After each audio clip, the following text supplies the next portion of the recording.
요즘 한국 교회가 위기라는 말 참 많이들 하죠.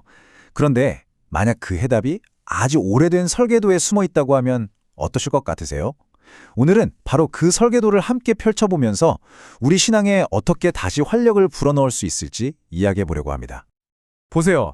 겉으로 보기에는 건물이 정말 웅장하고 프로그램도 굉장히 세련된 교회들이 많잖아요.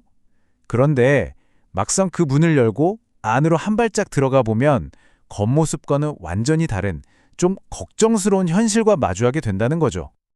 그러다 보니까 우리 모두 이런 근본적인 질문을 던지게 되는 겁니다.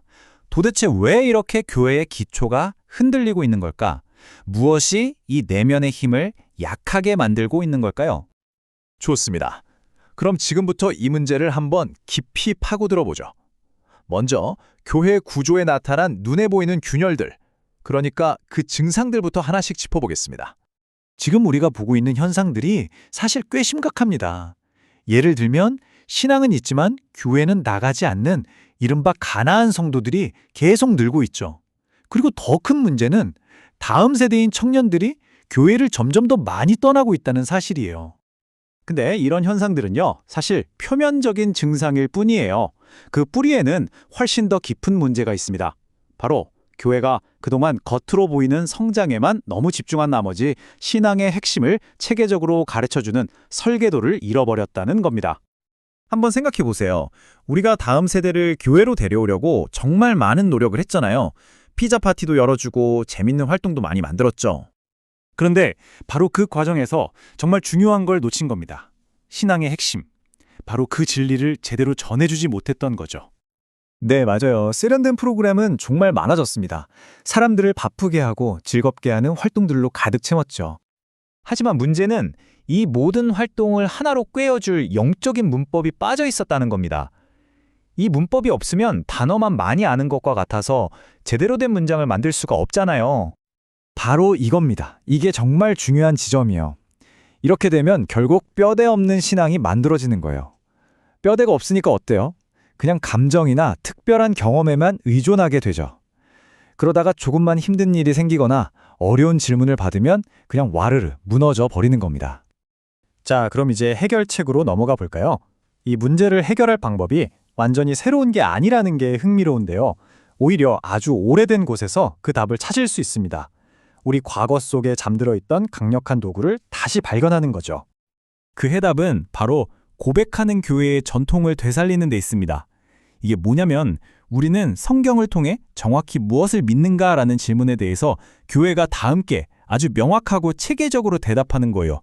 여기서부터 모든 게 다시 시작되는 거죠. 이 표현 정말 멋지지 않나요? 오래된 닷.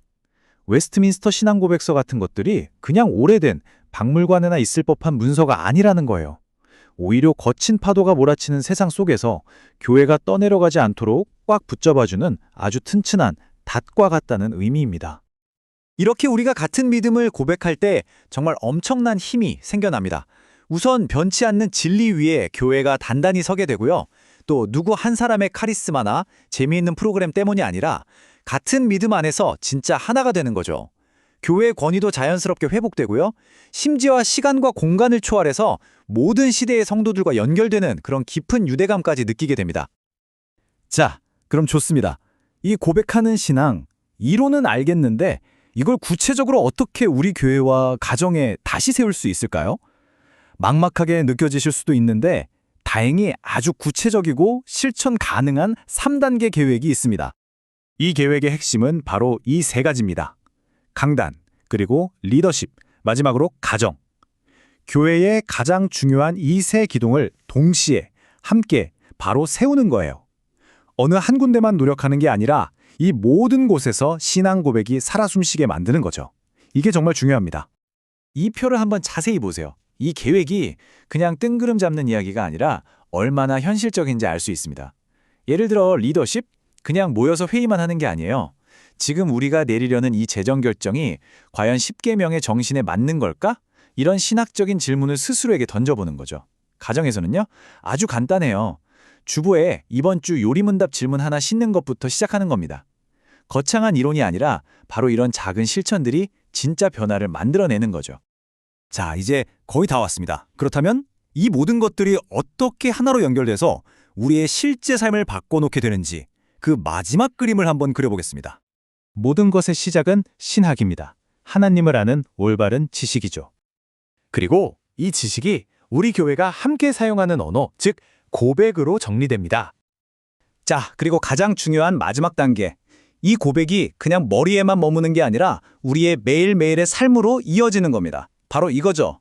지식과 고백과 삶이 하나가 되는 것. 그러니까 신앙 고백이라는 건 박물관에 전시된 유물 같은 게 절대 아니에요. 이건 우리가 매일 유혹과 싸울 때 손에 쥐는 무기가 되고요. 힘든 일을 겪을 때 우리를 붙들어주는 위로가 됩니다. 그리고 우리가 다음 세대에게 물려줄 수 있는 가장 소중한 유산이 되는 거죠. 정말로 살아있는 믿음, 바로 그 자체입니다. 그래서 마지막으로 이 질문을 여러분께 한번 던져보고 싶습니다. 만약 누군가 여러분에게 당신이 믿는 것은 무엇입니까? 당신 교회가 고백하는 신앙의 가장 첫 문장은 무엇인가요? 라고 묻는다면 바로 대답하실 수 있으신가요? 어쩌면 한국 교회의 모든 회복은 바로 그 첫 문장을 우리가 다시 찾아내는 것에서부터 시작되는 건 아닐까요?